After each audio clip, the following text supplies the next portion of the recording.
저를 포함하여 우리 모두 부모입니다. 여러분, 부모야말로 얼마나 영광스러운 취소할 수 없는 부르심이라는 것 아시나요? 부모 그러면 우리 비명을 지르시나요? 너무 힘들어. 여러분, 대한민국에서 공직 중에 가장 힘든 분은 누구일까요? 많은 직책들이 있겠지만 대통령의 자리 아마 가장 영광스러운 부르심이지만 공무를 진행하는 모든 시간 속에서 무겁고 힘들고 책임감의 막중함이 있지요. 저는 부모라는 부르심도 그 무엇과도 비교할 수 없는 무거운 짐, 막중한 책임, 영광스러움이 함께 있다고 봅니다. 그런데 이 시대를 살아가는 모든 부모님들이 이 부모라는 이 자리가 얼마나 소중하고 보배롭고 취소할 수 없는 부르심이고 영광스러운지 잘 몰라요. 우리를 깨워야 됩니다. 이거야말로 하나님이 우리에게 맡기셨기에 또 하나님 앞에 날마다 예배로 또 제물로 드릴 수 있는 자리인데요. 우리 이 두 번째 시간에는 그 주제입니다. 그래서 한번 살펴볼 내용은 세 가지인데요. 일반적인 부모님들이 자녀들을 양육하는 세 가지 방법이 있는데 간단히 좀 살펴보고요. 두 번째는 성경에서 하나님께서 우리를 부모로 불러주셨는데 그 부르심의 임무가 무엇인지 확인한 다음에 우리가 이 영광스러운 부르심을 수행해 갈 때 중요한 원리를 10가지도 말할 수 있겠지만 한 3가지 키워드, 마음을 다루는 부모, 또 복음의 본이 되는 부모, 그리고 중요한 우선순위를 따라 사는 부모, 이렇게 한 마음, 복음의 본, 우선순위의 부르심, 이렇게 키워드로 마지막 이 임무를 어떻게 수행해야 될지 마음을 나누려고 합니다. 네, 준비되셨나요? 첫 번째입니다. 일반적인 부모의 자녀 양육 방법 3가지. 뭐가 있을까요? 이것도 대표적인 것만 3가지로 그냥 말씀을 드리는 건데요. 첫 번째는요, 많은 부모님들이 자녀들의 행동을 바꾸려는 양육을 시도하고 있어요. 자녀의 행동을 고치기 위해서 엄격한 규칙을 이제 사용하는 거죠. 특별히 우리 자녀들은 하나님의 성품을 닮아야 돼. 이 성품 교육을 중요하게 여기는 양육입니다. 저희 가정도요, 5년 동안 열심히 성품 교육을 했습니다. 저와 아내는 두 아들의 이 거친 행동을 바꾸어 보려고 여러 가지 순종의 규칙들을 만들었어요. 예를 들면 서로 나쁜 말을 하거나 더러운 욕을 사용하면 우리 집의 규칙은요, 에베소서 4장에 있는 말씀, 하나님은 더러운 말을 입 밖에도 내지 말라고 했다. 우리 집 규칙은 그런 소리가 들리면 식초를 한 숟가락 먹는다. 그래서 아이들이 막 인상을 쓰면서 식초를 얼마나 자주 먹었는지 몰라요. 불순종하면 생각 의자에 10분 동안 앉아있기, 계속 불순종하면 운동장 5바퀴 돌고 오기, 여러 가지 엄한 규칙을 사용해서 우리 아이들의 행동을 바꾸어 보려고 성실하게 적용을 했었습니다. 한 5년 동안 열심히 성품을 바꾸어 보려고 애를 썼는데 알게 된 불편한 진실이 있었어요. 부모인 우리가 성품이 꽝이에요. 우리가 준비가 안 되어 있어요. 그리고 알게 된 거, 아이들도 죄인이고 부모인 우리도 죄인이구나. 저는 지금 자녀에게 성품 교육, 적절한 규칙이 필요 없다는 무용론을 말하는 게 아니에요. 필요합니다.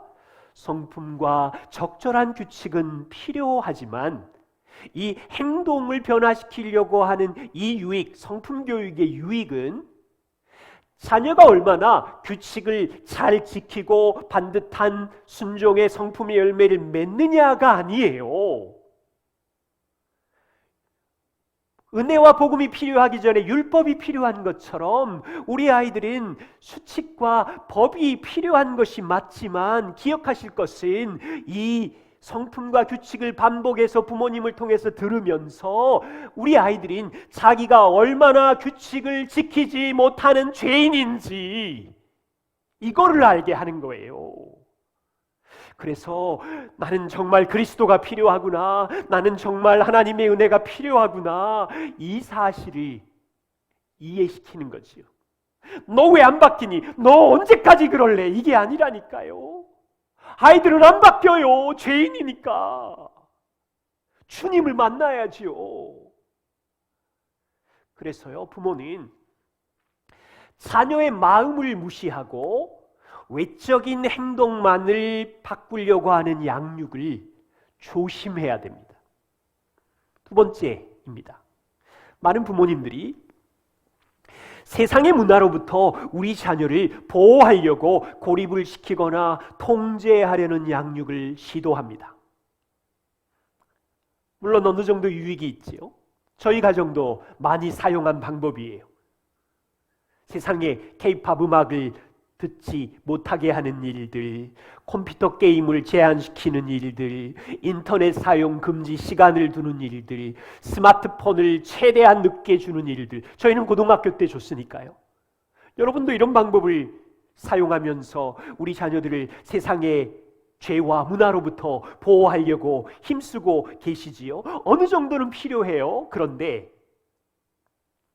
아이들은 항상 이 문화에 열려있기 때문에 이 통제와 보호는 한계가 있다는 것을 부모님들은 인정해야 합니다.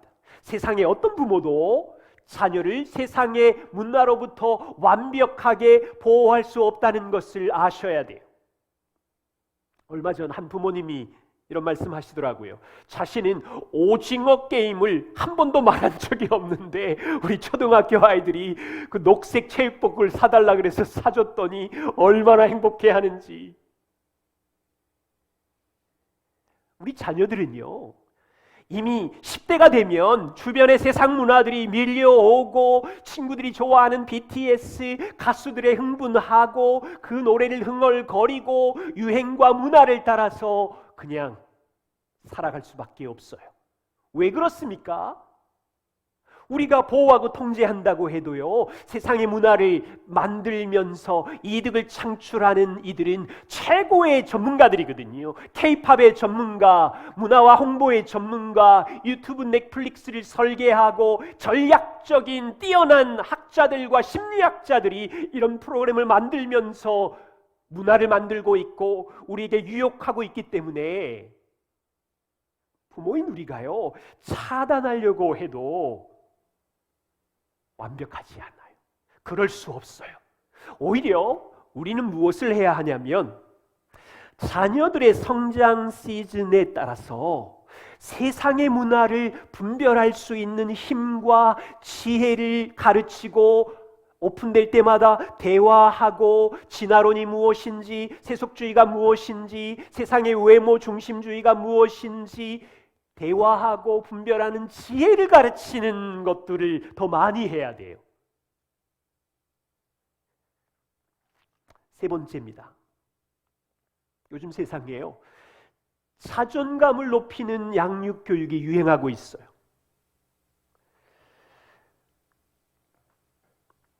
여러분, 그 페이스북 영상 한번 찾아보세요. 여기 그냥 스크랩된 사진만 여러분들이 보고 계신데, 이 한 6살 쌍둥이를 둔 엄마가요, 이 두 아들을 거울 앞에 두고 이렇게 말합니다. 거울 앞에 보이는 두 아들을 향하여 I am strong, I am smart, I am beautiful, I am respectful, I am great. 엄마가요, 얼마나 훌륭합니까? 매일 자녀들에게 비난이나 잔소리를 쏟아붓는 것이 아니라 긍정의 힘을 두 쌍둥이 아들에게 부어주고 있어요. 아침마다 너는 강한 아이야, 너는 똑똑해, 너는 존경받을 만해, 너는 위대한 아이야. 얼마나 훌륭해요. 그런데 생각해 보십시오. 이 아이들의 감정을 다치지 않으면서 자존감을 높이기 위하고 있지만 이 아이는 누구예요? 이기심이 가득한 죄인 아이예요. 너는 무엇이든지 할 수 있어. 너는 기죽지 말고 살아라. 이렇게만 강조하면 이 아이는 죄성이 있는데 버릇없는 아이로 자기 감정과 욕구를 충족시키려고 자기 원하는 대로 무엇인가 얻으려고 고집을 부릴 거 아니에요. 위험한 구석이 있어요. 이것은요, 성경적인 방법이 아니에요. 지금의 인본주의와 상담 전문가들의 주장을 따라서 자녀 양육의 유행이 일어나고 있지만 안타깝게도요, 많은 그리스도인 부모님들이 이것을 성경적인 원리와 분별하지 못하고 있어요. 성경적인 진리는 무엇입니까? 아들아, 딸아, 너는 하나님의 형상으로 창조된 소중한 가치야. 하나님의 형상대로 지어졌어. 선포하지만 아들아, 기억해. 너는 죄인이야. 너는 하고 싶은 대로 하면 안 되는 거야. 너는 하나님 안에서 소중하지만 죄인이기에 하나님의 말씀 위에 서야 돼. 너는 하나님을 떠나서는 너 스스로의 힘으로는 강하지 않아. 하나님을 떠나면 너는 소중하지 않아. 여러분, 복음을 아는 부모이신가요? 아들아, 딸아, 너는 무엇을 해서 성취해서 위대해지는 게 아니야. 좋은 성적을 받아서 똑똑해지고 훌륭한 성품을 보였기에 강하고 위대하고 아름다운 것이 아니야. 너는 이미 하나님이 형상대로 지으셨고 그리스도 안에서 이미 아름다운 존재로, 하나님의 유산을 물려받을 존재로, 하나님의 약속을 품은 존재로 세우셨어. 여러분, 진리와 복음에서 주신 정체성으로 아이들을 세우셔야지요. 부탁합니다. 세상적인 자존감의 원리하고는 비교할 수 없는 복음 안에서 주신 정체성으로 자녀들을 일으켜 세워주시고 죄인임을 알게 해주시고 하나님의 말씀의 원리 안에서 살아갈 수 있도록 도와주십시오. 네, 일반적인 자녀 양육의 원리, 많은 그리스도인들 부모님들도 저를 포함해서 이 세 가지를 사용도 해보고 그렇게 하셨지요. 더 많이 독서하시고 배우시면서 이 원리도 함께 우리가 말씀 위에 서가기를 원합니다. 두 번째입니다. 자, 부모는 누구입니까? 여러분, 우리가 누구입니까? 한 문화일보에 난 기사를 소개합니다. 여러분, 한 여인이 이런 고백을 했어요. 27의 첫 아이를 낳았다. 첫째는 지금 중학교 2학년이고 둘째는 초등학교 4학년, 막내는 5살이다. 엄마라는 이름에 얼마나 많은 제약이 뒤따르는지 알게 되는 과정은 내게 힘겹고 외로웠다. 30 후반에 셋째를 키울 때 여전히 육아가 힘들었다. 격리와 단절이 형벌처럼 느껴졌다. 베란다 방범창이 형무소 철창처럼 느껴졌다. 첫 아이를 낳고 새 아이를 양육하는 14년 동안 나의 처지가 도시에 유배당한 죄인처럼 느껴졌다. 그리고 마음속으로 갈망했다. 이 아이들이 자라기만 해봐라. 나는 집에서 벗어나서 헐헐 날아보리라. 내가 하고 싶은 일도 하고 저 하늘 끝까지 날아가 보리라. 제가 몇 년 전에 이 신문을 발견하고 오늘날 이 한 여인의 자녀 양육이 얼마나 힘든지 진솔한 고백이구나도 이해가 됐지만 세상의 부모님은 부모의 영광스러운 부르심을 잘 이해하지 못하고 있구나. 너무 가볍게 여기고 있구나. 자녀 양육 14년 동안 형벌처럼 형무소 철창에 갇힌 것처럼. 여러분, 성경적인 원리는 무엇입니까? 아무도 보지 않는 아파트에 그 가정에 갇혀있는 모든 시간은 하나님께 예배하는 시간이고 다음 세대를 양육하는 시간이고 아이들을 훈육하고 가르치고 사랑으로 친절로 도와주는 모든 시간은 하나님이 받으실 만한 아름다운 믿음의 반응의 시간인데,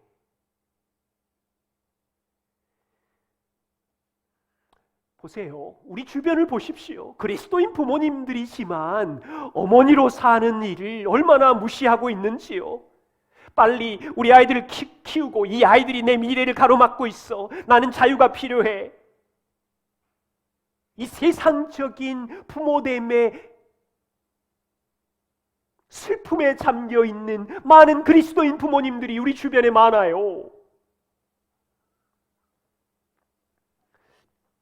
웨스트민스터 여러분 잘 아시는 인간의 주된 목적이 무엇입니까? 여러분 이 말씀은 잘 아시지요. 인간의 주된 목적은 하나님을 영화롭게 하고 인생 속에서 그 하나님을 영원히 즐겁게 하는 것이라. 이것을요 기독교 부모의 목적으로 갖고 와 보십시오. 자녀는 하나님의 영광을 위해 창조되었잖아요. 부모의 역할은 자녀를 하나님을 영화롭게 하는 자로 자녀들의 인생을 통해서 하나님의 영광으로 설 수 있도록 양육하는 역할을 수행하고 있잖아요. 다시 1강에서 말씀드린 고린도서 5장 20절 말씀입니다. 우리는 세상 속에 그리스도를 대신하는 사신으로 세상에 하나님을 알지 못하는 자들의 다리가 되어서 사신이 되어서 그들을 하나님과 화목하게 하는 그리스도를 대신하는 사신이라 그랬죠. 부모는 누구입니까? 그리스도를 대신하는, 여러분 형벌처럼 느껴지는 철창에 갇힌 자녀 양육의 현장은 비참한 자리가 아니라 그리스도를 대신하는 영광스러운 세상의 그 어떤 부르심과도 비교할 수 없는, 취소할 수 없는 두 아이, 세 아이, 네 아이의 엄마, 아빠의 부르심은 영광스러운 하나님이 주신 부르심. 이거 우리 알아가야 돼요. 붙잡아야 돼요. 잃어버린 우리의 자리를 찾아야 돼요. 그렇다면요, 그리스도를 대신하는 사신이라는 건 그리스도가 하신 임무가 있잖아요. 그리스도가 이 땅에 오셔서 하나님의 말씀을 가르치는 선지자의 역할을 했습니다. 그리스도는 우리를 하나님께로 연결시키는 제사장의 역할을 했습니다. 우리의 죄를 사하신 제사장이셨죠. 그리스도는 우리를 통치하시는 왕의 역할을 하셨습니다. 우리가 그리스도를 대신하는 사신의 세 가지 역할을 하시는 거죠. 간단히 좀 살펴보죠. 첫 번째입니다. 선지자로서의 부모의 역할입니다. 부모는 여러분 이게 감격스러우세요? 내가 예수 그리스도를 대신하는 사신이래.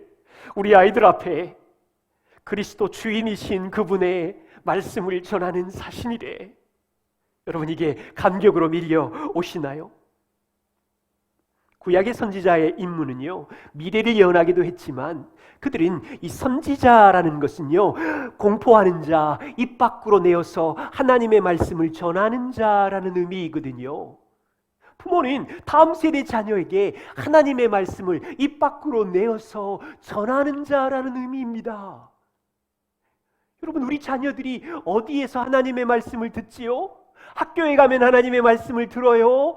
교회 학교 선생님이 하나님의 말씀을 가르치나요? 자녀를 향한 하나님의 말씀을 전달하는 매개체의 중요한 책임은 부모에게 주신 사명이거든요.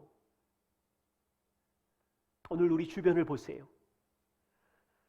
많은 부모님들이 단지 그냥 식당의 주인처럼 밥만 제공하고 있고요, 여관의 주인처럼 잠자리만 제공하고 있고요, 영어 수학 가르치기 위해서 우리 아이들을 데리고 픽업하고 운전하는 역할만 하고 있지. 여러분 이렇게 사는 것은 부모라는 영광스러운 부르심을 잊어버린 거예요.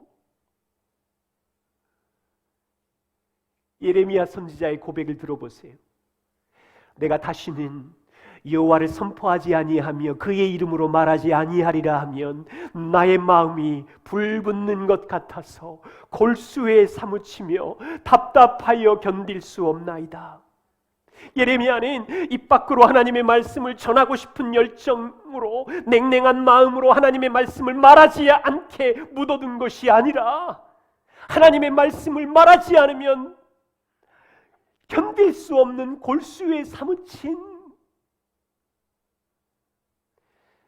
여러분, 자녀 양육의 현장에서 우리 자녀들은 부모의 말을 들은 채 만 채 한 귀로 듣고 한 귀로 흘려버릴 때 안타까운 심정으로, 애타는 마음으로, 뜨거운 마음으로 가정 예배를 드리다가 신앙 정기를 읽다가 아이들을 훈육하다가 고집센 아이들 앞에서 눈물을 흘리며 애타는 심정으로 선지자로서 우리 자녀들을 도와주고 있나요? 두 번째입니다. 제사장으로서의 부모의 임무입니다. 예수님은 우리의 죄를 대신하여 십자가에 죽으신 제사장이셨고 지금도 승천하셔서 하늘의 하나님 보좌 우편에서 우리를 위하여 기도하시며 우리의 죄를 사하시는 제사장으로 우리를 다스리고 있어요. 그리고 성도인 우리에게 땅속에서 왕같은 제사장으로 우리를 불러주셨습니다. 물론 우리는 세상 사람들을 하나님께로 이끄는 제사장의 사명을 하지만 아빠와 엄마는 가정에서 자녀들에게 복음의 비밀을 알리는 제사장으로 부름을 받은 거예요.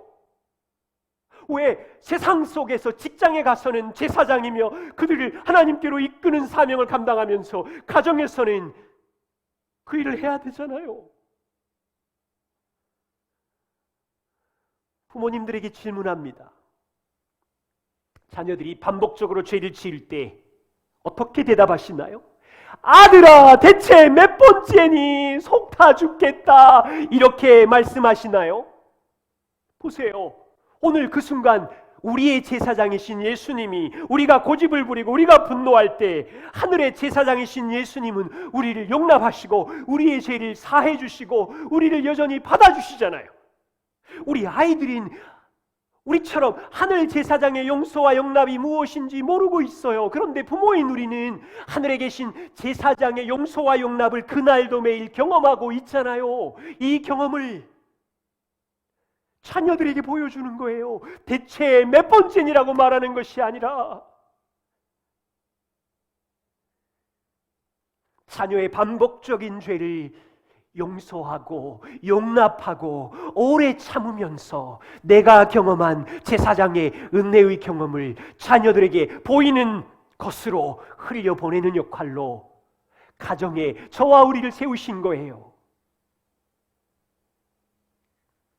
여러분, 부모로 살아가는 날 동안 우리는 망가진 날이 참 많아요. 그런데 하늘의 제사장이신 예수님은 망가진 우리를 밀쳐내거나 거절하지 아니하시고 오히려 우리를 위하여 기도하고 계시고 오히려 우리를 위하여 위로하며 격려하고 계셔요. 자, 그런데 우리 눈에 보이는 이 집안에 있는 아이들은 망가져 있고 고집세게 반복적으로 불순종하고 있을 때 땅의 가정의 제사장인 부모는 무엇을 해야 하나요? 하늘의 제사장의 은혜를 경험한 우리들은 눈에 보이는 것으로 이 주님의 자녀들에게 은혜와 용서와 용납과 오래 참음을 흘려보내며 이 아이들을 격려하고 이 아이들 옆에 있는 거죠. 세 번째입니다. 왕으로서의 임무를 감당하고 있어요. 예수 그리스도는 코로나 상황인 지금도 영원한 왕이시고 역사의 주인이시고 교회의 머리이시고 우리 인생의 왕이시고 주인이시지요. 하나님 보좌 우편에서 세상과 교회를 통치하고 계시지요. 그 주님께서 저와 우리를, 교회를 이 땅에 그리스도를 대신하여 땅을 통치하는 일에 우리를 참여시키셨어요. 부모는 가정에서, 가정이라는 영역에서 그리스도를 대신해서 통치권을 행사하고 있는 거예요. 정말이에요. 디모데전서 3장 4절과 5절을 보십시오. 교회 안에 교회 지도자를 세울 때 자기 집을 잘 다스려 자녀들로 공손하게 하고 복종하게 하는 그를, 사람이 자기 집을 다스릴 줄 알지 못하면 어떻게 큰 하나님의 가정, 교회를 돌보겠느냐. 교회 지도자가 하나님이 주신 가정이라는 영역 안에 말씀이 움직이도록 다스리는 임무의 본이 되어야 하는 것처럼 이것은 지도자의 이야기가 아니지요. 교회 모든 성도들이, 교회 모든 부모님들이 자녀들이라는 영역을 하나님께로부터 받아서 아버지와 부모가 그 자녀의 영역을 세우며 하나님의 임재와 다스림이 임하게 할 때 그 자녀들을 하나님께 복종하는 임무를 수행하는 통치의 다스림의 임무를 감당하고 있는 거지요. 기억하실 것은요, 가정에서 왕의 임무를 그리스도를 대신하여 행할 때 내가 이 가정의 왕이다, 누구든지 내 말을 안 들으면 혼날 줄 알아라. 여러분, 이건요 독재예요, 독재. 그리스도를 대신하는 왕의 통치가 아니에요. 왕이신 그리스도가 우리에게 어떻게 통치하시나요? 겸손과 온유와 사랑과 인내로 우리를 통치하시잖아요. 내가 왕이야, 내 말 안 들으면 혼날 줄 알아라. 이거는요 그리스도를 대신하는 통치가 아니라니까요.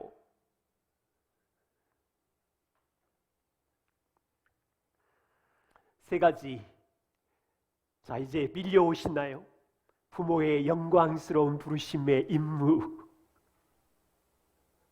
하나님의 말씀을 뜨거운 마음으로 전하는 선지자의 임무. 우리 아이들의 인생 속에 죄와 허물과 거절감을 받을 때 제사장이신 그분이 용서와 용납과 격려와 위로를 해주시는 것처럼 우리가 그 역할을 하는 제사장의 임무,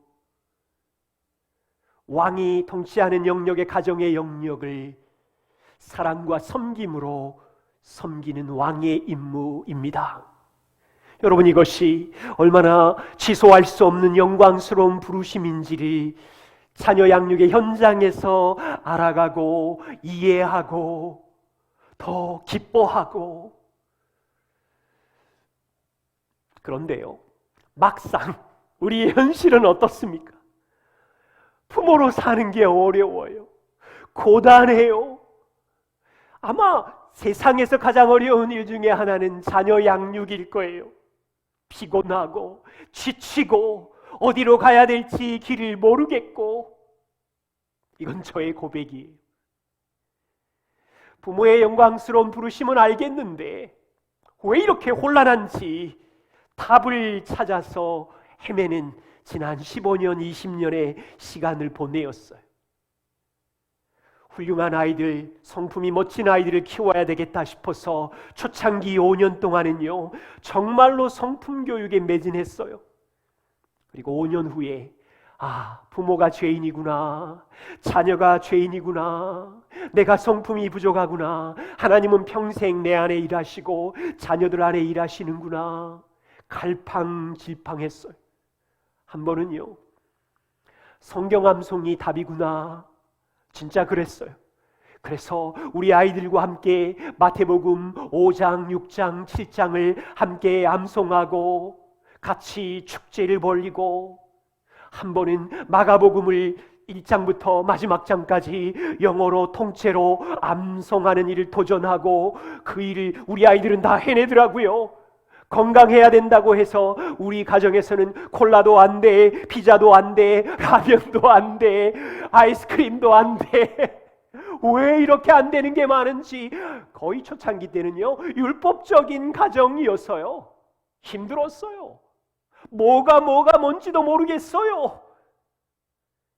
자주 넘어졌고 어디로 가야 될지 몰랐고 하나님 방향이 어딥니까 질문했고.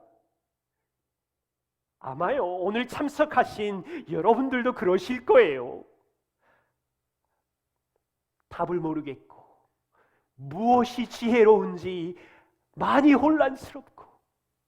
여러분, 그 현장에 은혜의 하나님이 우리를 양육하시면서 길을 보여주시고 사모하고 찾을 때마다 사람을 만나게 하시고 책을 만나게 하시고 교회를 만나게 하시고 동료를 만나게 하시고, 신실하신 하나님이 우리를 훈련하며 우리를 양육하며 부모의 영광스러운 부르심이 정말로 놀라운 것이구나 나, 나중에 조금씩 이해가고 있어요. 혹시 여러분들 중에 이렇게 생각한 분 계세요? 하나님, 왜 나같이 연약한 사람에게 이 부모라는 영광스러운 부모의 짐을 맡기셨나요? 아무리 생각해도 저는 자격이 없는 것 같은데 왜 저같이 연약한 사람에게 부모로 세우셨는지 힘들어하는 분이 있으세요? 폴 트립의 말로 격려하고 싶어요. 부모 여러분, 자녀의 행복은 당신의 어깨에 달린 것이 아닙니다. 당신을 보내신, 당신을 부모로 세우신 하나님의 어깨에 자녀의 행복이 달렸습니다. 당신에게는 불가능한 일이 하나님께는 가능합니다. 당신을 부모로 세우신 하나님은 지치지도 않으시고 약해지지도 않으시는 분입니다. 하나님은 당신을 부모로 세우신 일을 후회하지도 아니하시고 지나간 일에 미련을 두지 않습니다. 하나님은 우리보다 훨씬 더, 여러분이 부모를 사랑하는 것보다 훨씬 더 자녀들을 사랑합니다. 왜요? 자녀들은 하나님의 것이니까, 그분이 주인이시니까. 감사하게도 하나님 아버지의 어깨는 한없이 넓어서 우리의 연약하고 좁은 어깨가 감당할 수 없는 것들을 짊어지기에 부족함이 없으십니다. 하나님은 우리가 도저히 감당할 수 없는 벅차고 힘겨운 짐을 우리와 함께 기꺼이 메어 주십니다. 여러분 어깨가 무거우세요? 그 짐을 맡기신 넓으신 하나님의 어깨를 붙들고 이 영광스러운 부르심을 걸어주십시오. 세 번째입니다. 부모로서 이 영광스러운 부르심을 수행할 때 꼭 붙잡아야 되는 세 가지 핵심 원리를 나누겠습니다. 키워드는 이거예요. 첫 번째는 마음입니다. 마음을 목양하는 부모. 두 번째는 복음입니다. 복음의 본이 되는 부모. 세 번째는 부르심이라는 키워드입니다. 자녀 양육의 부모라는 부르심보다 더 중요한 부르심, 부부, 하나님의 자녀라는 부르심입니다. 이 세 가지를 함께 나눌 때 이 의미도 여러분은 정보로 들으시고 지식으로 들으시겠지만 여러분의 삶에 하나씩 하나씩 실천해 가시면서 이것이 무슨 의미인지 더 많이 시간이 지나면 이해가 되실 거예요. 첫 번째입니다. 마음을 목양하는 부모. 자녀 양육의 목표는요, 자녀의 마음을 목양하는 겁니다. 우리는 자녀의 행동을 고치고 지적하는 것이 전부가 아니고 자녀의 마음을 목양하는 목적이 뭐예요? 그들의 마음을 하나님께로 데리고 가려고, 그리스도에게로 인도하게 하려고. 그렇다면 우리는 부모로서 자녀의 마음을 얻어낼 수 있는 전략이 있어야 돼요. 여러분, 부모가요, 자녀의 마음을 어떻게 얻어요? 그냥 밥 먹이고 재워주고 옷 입혀주면 자녀의 마음이 쉽게 열려요? 아니에요. 자녀의 마음은 그렇게 열리지 않아요. 자녀의 마음의 밭에 시간과 에너지와 사랑을 쏟아야 자녀의 마음이 열려서 부모의 말에 귀를 기울이고, 여러분 잠언해 보세요. 솔로몬이 아들아 마음을 줘라, 마음을 줘라. 마음을 줘야 부모가 경험한 하나님의 지혜를 들을 거 아닌가요? 그렇다면 여러분이 부모로서, 아버지로서, 어머니로서 자녀의 마음을 얻어내기 위해서 자녀의 마음밭에 시간과 에너지를 쏟을 때 헛쏟는 것이 아니라 진짜 열매가 있게 쏟아야 될 텐데 전략이 있어야 돼. 전략. 네 가지 전략 간단히 소개합니다. 첫 번째는요, 자녀와 함께 정기적으로 하나님의 말씀을 나누는 거예요. 집에 있을 때든지 주일 예배를 드리고든지 예배를 마치고 집으로 돌아가는 차 안이든지 잠자리에 들기 전 컬러 스토리 바이블을 5분 정도 읽는 일이든지, 부모인 우리는 기억해야 됩니다. 자녀들이 주일학교 보낸다고 충분하지 않아요. 기독교 학교 다닌다고 충분하지 않아요. 왜요? 게임이 안 돼요. 지금 보십시오. 자녀의 손에 들려있는 스마트폰을 자녀들은 5시간, 6시간 동안 묵상하면서 세상의 문화를 흡수하고 배우고 있어요. 친구들을 통해서, 미디어를 통해서 세상의 문화와 정보들을 흡수하고 있는 이 현실 속에서 부모인 우리는 직접 인격과 인격으로 자녀들과 함께 하나님의 말씀을 직면하게 해줘야 되는 거죠. 여러분 가정 예배를 어떻게 실천하고 있는지 분기별로 6개월, 3개월 한 번씩 남편과 점검하면서 자녀의 마음을 하나님의 말씀으로 끌고 가고 있는지요. 저는 아이들의 성장기에서 화요일 날 아침이면 주일날 말씀으로 함께 나누는 시간을 가졌어요.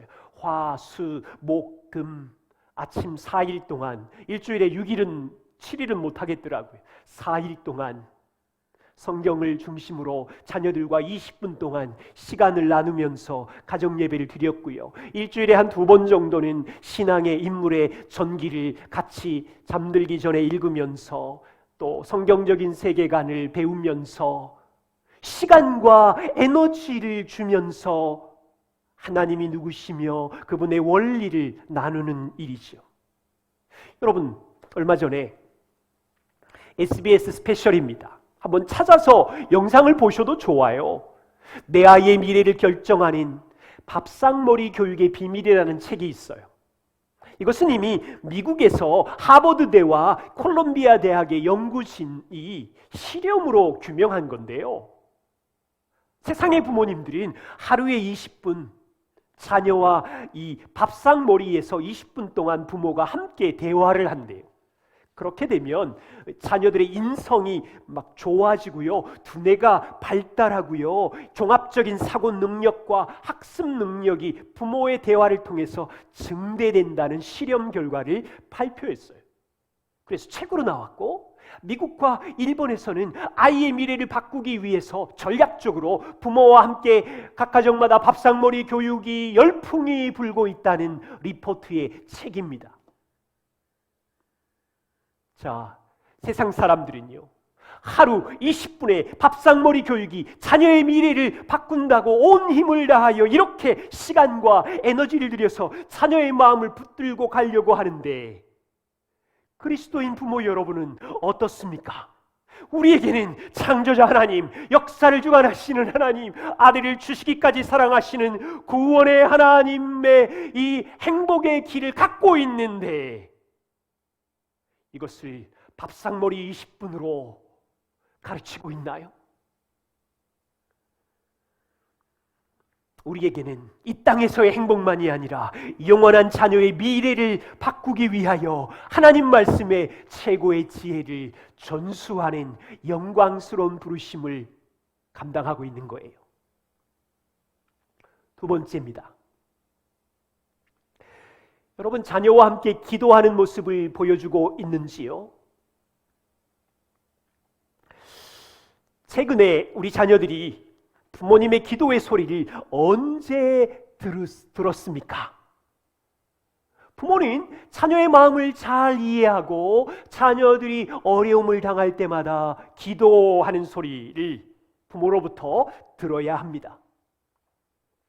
자녀들이 질병으로 고통을 당할 때나, 자녀들이 학교에서 친구들로부터 괴롭힘을 당할 때나, 자녀들이 시험을 앞두고 힘들어할 때나, 엄마와 아빠와 함께 우리 가정의 주인이시고 하늘 보좌에서 우리를 위하여 기도하시는 그리스도에게 함께 부모와 자녀가 나아가서 기도하는 그 문화가 여러분 가정에 있으시면 우리 자녀들은 마음의 문을 열고 부모님께 이야기하고 하나님께 이야기할 수 있는 시간입니다.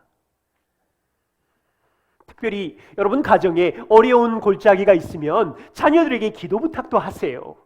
우리 집에 할아버지 할머니가 아프셔, 우리 집에 어떤 어려움이 있어. 그 일을 함께 나누는 중요한 이유는 인생의 고난의 골짜기 속에서 부모가 어떻게 하나님 앞에서 이 골짜기를 헤쳐가고 있으며 하나님이 어떻게 우리 가정에게 응답하고 있는지를 배우며 보며 살아계신 하나님을 경험하는 아주 놀라운 자리이거든요.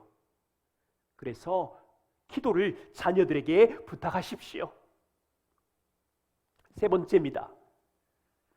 자녀들과 함께 일하고 섬기는 시간을 가지세요. 우리 자녀들이 힘들어하는 수학 문제, 과학 문제 함께 도와주시면서 푸시고, 아이들에게 무슨 도움이 필요한지 물어보시고, 교과서, 참고서 필요한 것들을 도와주면서 아이의 마음을 사는 일을 하는 겁니다. 또 한 가지는요, 자녀들이 가정에 섬기는 일에 참여할 수 있도록 도와주십시오. 너는 공부만 해라, 너는 설거지 할 필요 없다, 너는 방 청소할 필요 없다, 이렇게 하는 건 전 동의하고 싶지 않아요. 섬김의 일을 함께 할 수 있도록 방 청소도 스스로 할 수 있게 하고, 손님들이 오면 환대할 수 있게 하고, 어린 자녀들이 악기를 연주한다면 이웃을 섬기는 연주의 기쁨도 누리게 하고, 10대가 되어보세요. 다 싫어합니다. 악기 연주도 싫어하고 섬김도 싫어하고 본성이 그래요. 그런 우리에게 섬김의 기쁨, 서로 함께 일하는 기쁨. 우리 두 아들들은요, 아주 제가 많이 섬김을 괴롭혔어요. 의자 나르는 거 3년, 아이 돌보미 5년, 여러 가지 일들을 하면서 얼마나 툴툴거렸겠습니까? 툴툴거릴 때마다 섬김은 무엇이며, 예수님이 우리를 어떻게 섬기고 있으며, 우리가 교회를 섬기는 것이 무슨 의미이며, 섬김 속에 우리 본성의 불평과 어려운 일이 나올 때 말씀으로 복음으로 가르칠 수 있는 기회이거든요. 네 번째, 자녀들의 마음을 살려면 함께 노셔야 돼요. 재미있는 경험을 쌓으셔야 돼요. 함께 놀아야, 아이들의 눈높이로 내려가야 우리 아이들의 마음을 얻을 수가 있어요. 우리 꼬마 딸들이 소꿉놀이를 하면 여러분들이 보실 때는 너무 작고 사소해 보이지만, 아이들의 수준에 내려가서 이 소꿉놀이 어떻게 하는지 아빠에게 설명해 줄 수 있겠니? 설명을 들으면서 아이와 함께 맞장구를 치면서 아들과 레고를 만들면서 축구를 하면서, 아빠는 축구를 하면서 모든 실력을 보여주면 안 되겠지요. 실수도 하고 잘못 패스도 하고 같이 깔깔거리고 같이 뒹굴고, 아이와 함께 여러분 안에 자녀 양육의 모든 시즌 속에서 여행을 많이 하세요. 1년에 한 번 있는 여름여행, 추억을 만드세요. 자녀 양육의 많은 시간 속에서 우리 가정이 잊어버릴 수 없는 아름다운 어려운 일의 도전, 저희 집에는 여러 가지 많아요. 설악산 함께 등반하기, 14km 걷기, 30km 하이킹하기, 불꽃놀이 하기, 필리핀 선교여행 함께 가기 등등의 많은 추억들을 여러분 가정에 있어야 그 여행을 하는 동안 우리 아이들과 소통하고 무엇이 어려운지 묻고 마음 안에 있는 아픔이 무엇인지 대화하고 차 안에서 많은 시간 동안 이래야 마음을 갖고 올 수 있는 거지요. 초점을 놓치지 마십시오. 자녀의 마음을 얻어서 그 마음을 그리스도께로 향하게 하기 위함입니다. 자녀의 마음을 얻기 위해서 시간과 에너지를 투자하는 전략이 필요한데, 단지 가정예배 보세요, 단지 기도하세요, 단지 조직 신학책을 읽으세요라고만 말씀드리지 않았어요. 그런 방법도 필요하지만 같이 일하시고 섬기시고 같이 여행 가시고 아이들의 마음을 살피시고 이 네 가지 전략을 여러분 가정의 문화에 또 추가하고 싶으신 것이 있다면 추가하시되 이것을 1년 중에 배치하시면서 마음의 밭에 시간과 에너지를 쏟아 그들을 부모에게로 향하게 하고 그리스도에게 여러분 안에 소중한 복음을 그들에게 전함으로 그들을 하나님께로 향하게 하는 것이 초점입니다. 두 번째는요, 키워드가 복음입니다. 복음의 본이 되는 부모입니다. 여러분, 우리는 부모로서 자녀들에게 복음을 가르치고 싶지요. 그런데요, 말로 가르치는 게 있지만 사실은 삶의 본이 되어서 배웁니다. 이거를 잘 이해하셔야 되는데 디모데후서 1장 5절입니다. 거기 보시면 바울이 디모데의 삶을 보면서 이렇게 말해요. 디모데야, 너의 속에 거짓이 없는 믿음이 있음을 생각한다. 디모데 내 안에 있는 거짓이 없는 믿음은 어디 있었던 거냐면 먼저 너의 외조모, 외할머니 로이스에게 있었고 너의 어머니 유니게 속에 있었는데 이제 보니 디모데 내 마음속에도 거짓이 없는 믿음이 있는 줄을 아노라. 디모데 안에 있는 거짓이 없는 믿음은 어디서 시작되었어요? 바울이 복음의 사역을 충성스럽게 섬길 수 있었던 거짓 없는 믿음은 디모데의 외할머니 로이스의 삶의 모델이 있었고 디모데의 어머니 유니게의 삶의 모델을 통해서 거짓 없는 믿음을 디모데가 배운 거예요. 눈을 들어서 세상의 이치를 잘 살펴보세요. 세상의 배움은 그냥 교실에서만 배우는 일이 없어요. 일반적인 가르침의 거의 대부분은 선생님이 말하고 선생님이 본을 보이고 학생이 배우는 거거든요. 여러분, 축구는 그냥 교실에서만 교과서로 폼을 배우는 게 아니라 축구 코치가 운동장에 나가서 슛은 어떻게 하는지, 패스는 어떻게 하는지, 몸의 균형은 어떻게 잡는지, 마음의 컨트롤은 어떻게 하는지 운동장에서 직접 공을 차면서 본을 보이면서 가르치잖아요. 수영의 코치도 피아노 선생님도. 그런데 왜 이 영광스러운 복음을 가르치려고 할 때 말로만 하려고 그래요? 책으로만 하려고 그래요? 왜 교실에서만 끝내냐고요? 이 영광스러운 복음을 가장 효과적으로 전할 수 있는 방법은 물론 교실 체계 교육이 필요하지만 생생한 경험, 부모의 삶의 본이 되는 가르침이야말로 중요한 거예요. 모든 학습은 모방이거든요. 우리 자녀들은 모방자예요. 그들은 24시간 내내 우리 부모님을 관찰하고 있고요. 부모로부터 영향을 받으면서 배우고 있어요. 마음이 힘드신가요? 우리는 완벽하지 않으니까. 물론 인정하지요. 저를 포함한 우리 모두 다 자주 넘어지는 부모이며 자주 감정이 오르락내리락 하는 부모이고 그래서 두렵지요. 그런데 자녀들은 부모의 삶을 꼼꼼하게 관찰하고 모델로 삼으면서 배우고 있어요. 우리 자녀들이 무엇을 배울까요? 우리 자녀들이 여러분 부모님을 통해서 어떻게 관찰하고 배울까요? 우리 자녀들은 엄마 아빠가 언제 일어나고 언제 자는 삶의 습관을 배우고 있어요. 우리 자녀들은 부모님이 어떻게 말하는지, 말의 습관, 하나님과의 교제, 말씀 묵상과 기도는 어떻게 하는지 두 눈을 동그랗게 뜨고 보고 있어요. 3살, 5살 때까지는 감출 수 있지만 10살이 되어 보세요. 엄마 아빠가 어떻게 말씀을, 자기한테는 말씀 읽으라고 하면서 본인은 읽지도 않고 그렇게 말하는 날이 금방 온다니까요.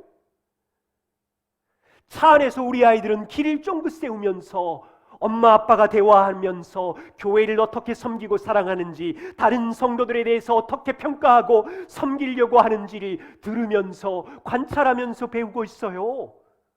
우리 자녀들은 엄마 아빠가 나에게 죄를 지었을 때 어떻게 죄를 고백하며 어떻게 용서를 구하는지를 배우고 있고요. 우리는 죄인이니까 분노할 수 있지요. 분노를 어떻게 절제하고 있는지, 분노할 때마다 엄마가 톤을 낮추고 화장실로 뛰어가고 안방으로 뛰어가서 기도하고 나오는 것을 우리 아이들은 두 눈을 뜨고 보고 있고요.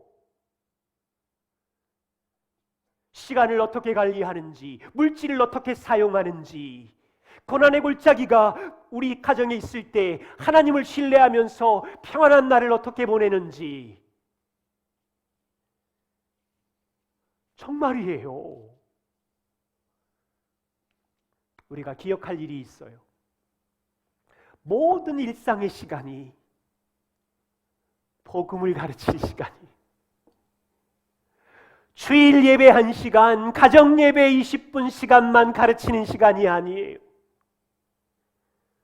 부모와 자녀가 함께하는 모든 시간, 집안일을 하는 시간, 자동차 안에 있는 시간, 병원에 있는 시간, 일어나고 자는 시간, 모든 시간이 최고의 지혜의 말씀을 배우고 가르칠 수 있는 시간이에요. 잊지 마실 것이 있어요. 모든 상황이 복음의 본이 되어서 가르칠 수 있는 시간이에요. 모든 상황이. 많은 부모님들이 일반적으로 평안한 시간, 일이 뜻대로 잘 될 때 가르치기 좋은 상황이라고 생각해요.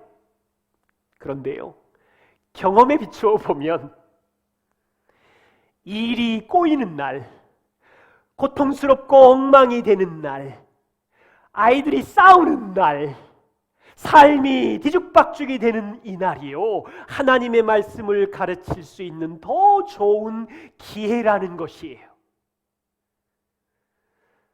자녀들이 다툴 때 어떻게 서로에게 화해를 하고 손을 잡고 평화를 이루는지 배울 수 있는 더 좋은 상황이에요. 심각한 말로 분노하고 원망할 때 어떻게 자신의 죄를 고백하며 용서를 구해야 될지 배울 수 있는 놀라운 시간이에요.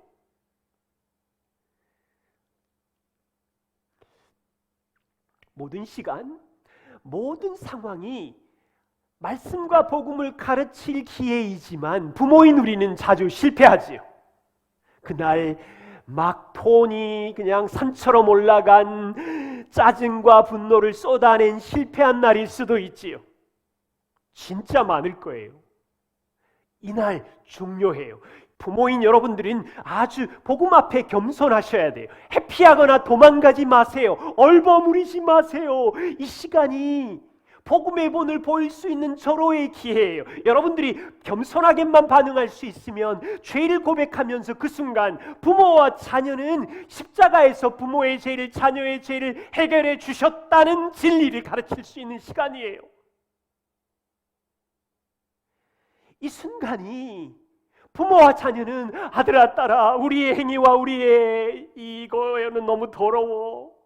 그런데 그리스도의 완전한 의의 옷을 우리에게 입혀주셔서 우리는 오늘 밤에 절망적인 더러운 독한 말을 쏟아낸 날이지만 하나님은 우리에게 온전한 의의 옷을 입혀주셔서 하나님의 자녀로 당당하게 설 수 있게 해주셨어. 그리스도의 의를 설명할 수 있는 절호의 찬스거든요.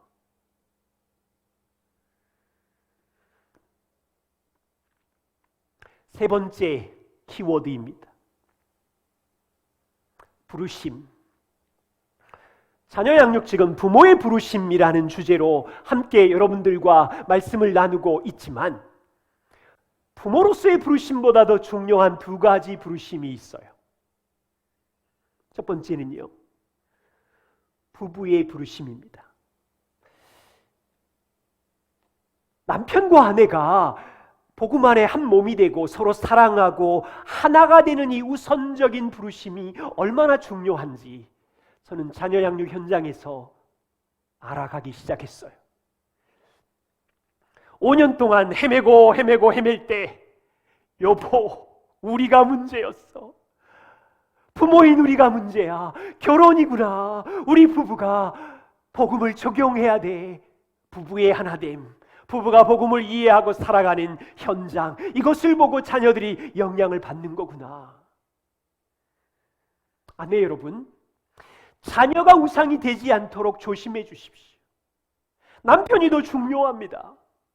남편을 존중하고 남편과 함께 한 팀이 되는 일이 중요합니다. 남편 여러분, 여러분들은 세상의 직업과 성공이 우상이 되지 않도록 조심해 주십시오.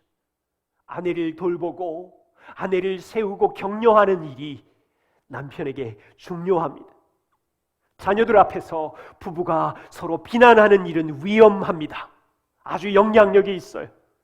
서로 하나 되고 한 뜻을 이루는 일을 결혼 안에 보여주신다면 이 부르심에 반응하는 것을 보고 우리 자녀들은 결혼이 아름다운 것이구나. 엄마 아빠 안에 하나님이 계셔서 저렇게 양보하고 저렇게 섬기고 저렇게 한 몸을 이루는 것이 결혼은 진짜 아름답구나를 우리 아이들이 볼 수 있다면 얼마나 놀라울까요?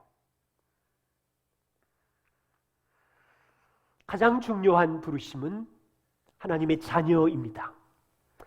부모로 살아가기 전에 우리는 하나님의 자녀로 서 있습니다. 그렇다면요, 매일 하나님의 아들이 딸로서 그분과 교제하는 만남, 말씀 앞에, 기도 앞에 서 주십시오. 많은 교회들이 말씀 묵상과 기도에 대해서는 가르치고 강조하리라 봅니다. 자녀 양육이라는 선한 일을 하기 전에 날마다 하나님 아버지를 만나는 가장 중요한 자녀로서의 교제와 기쁨을 회복해야 그 아버지께서 주시는 은혜를 매일마다 흘려보낼 수 있어요. 여러분에게 밥하는 일, 아이를 학교 보내는 일, 여러 분주한 일들이 밀려오지만 남편과 의논하셔서 어떻게 하면 아침의 첫 시간을 하나님 앞에 10분이든 20분이든 교제할 수 있는 시간에 힘을 얻어야 자녀를 양육하고 세상을 섬길 때 은혜로 할 수 있습니다. 자녀 양육은 치열하지요. 분주한 마르다가 되기 전에요, 하나님 무릎 앞에 서 있는 마리아가 되는 일이 자녀 양육의 매일의 도전인데 여러분 삶에 그 놀라운 근육이 있어지기를 소망합니다. 마지막으로 한 조사 발표를 말씀드리면 하워드 핸드릭슨 박사님께서 신학자이시고 목회자이신데요, 2년 동안 도덕적으로 실패한 246명의 전임 사역자들이 조사를 했습니다. 아니, 이분들이 일생 동안 주의 나라와 교회를 위해서 헌신하고 한다고 작정했는데 왜 246명의 사역자들이 끝까지 완주하지 못하고 실패했을까? 데이터로 조사를 해보니 그 결과가 이렇습니다. 4가지 공통점을 찾았어요. 실패한 사역자들이 매일마다 하나님의 말씀과 기도와 예배에 정규적인 시간을 들이지 않고 게을렀다는 사실을 발견했어요. 두 번째는 이 사람들의 삶을 도와주고 격려하고 수정해 줄 수 있는 상호 책임지는 소그룹이 없었다는 사실을 발견했어요. 세 번째는 80%가 넘는 사역자들이 문제를 일으킨 여자와 상담하며 시간을 너무 많이 보냈다는 것을 발견했고요. 네 번째는 이분들이 자기 인생은 절대로 실패할 거라고 생각하지 않았대요. 이 공통 4가지 실패 이유를 발견하고 하워드 핸드릭슨 교수님이 사역자들이 끝까지 자기의 임무를 완수하기 위해서, 마치기 위해서는 세 가지 제안이 실천이 필요하다, 이렇게 제안을 했어요. 사역자들이 끝까지 완주하려면 적어도 일주일에 3일 이상 성경과 기도로 주님과의 인격적인 교제를 해야 하며, 자신의 죄를 고백하고 상호 책임질 수 있는 가까운 교회 동료와 소그룹 모임을 해야 하고, 그리고 어떤 여자보다 자기의 배우자와 친밀한 관계를 유지한다면 사역자로 불러주신 하나님의 부르심을 끝까지 완주할 수 있겠구나, 이렇게 이제 제안을 했어요. 오늘 우리는 부모라는 부르심을 이야기하고 있습니다. 다음 세대를 이 영광의 하나님을 알리고 아름다운 복음을 전하는 사명을 부모로서 끝까지 실패하지 않고 완주하기 위해서 여러분들에게 이 시간 세 가지를 제안합니다. 날마다 일주일에 3일 이상 은혜의 보좌 앞에 나아가 주님의 도움을 구하며 하나님의 말씀의 은혜를 내 마음에 붙잡는다면 자녀 양육의 혼란한 시즌을 넉넉히 움직일 수 있을 것이고요.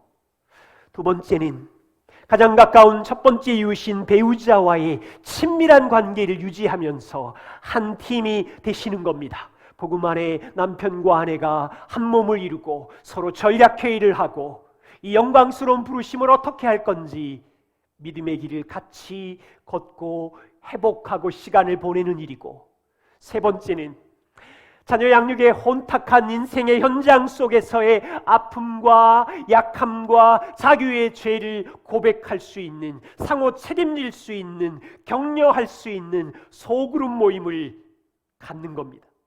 여러분, 교회 가까이에 친구들 중에서 정규적으로 나의 약함과 아픔과 함께 마음을 나눌 수 있는 이 세 가지 것을 우리가 이 영광스러운 부르심을 해가는 시즌 속에서 할 수 있다면 끝까지 부모로서의 사역의, 전임 사역의 임무를 완수할 수 있겠다 제안드립니다. 오늘날 부모의 영광스러운 부르심이 소홀해지는 시대를 우리가 살고 있습니다.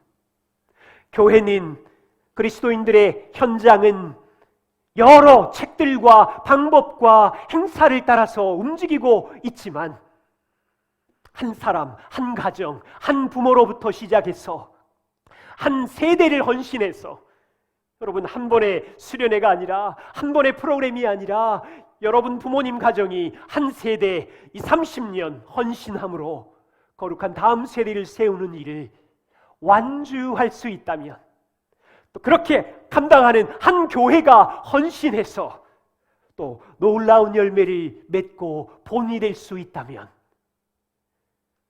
아무리 사사시대와 같은 어두운 현실을 걷고 있지만 하나님의 은혜가 우리 안에, 여러분 가정 안에, 이 교회 안에, 이 흉년의 때에 은혜를 주실 줄 믿고 소망이 있다 생각합니다.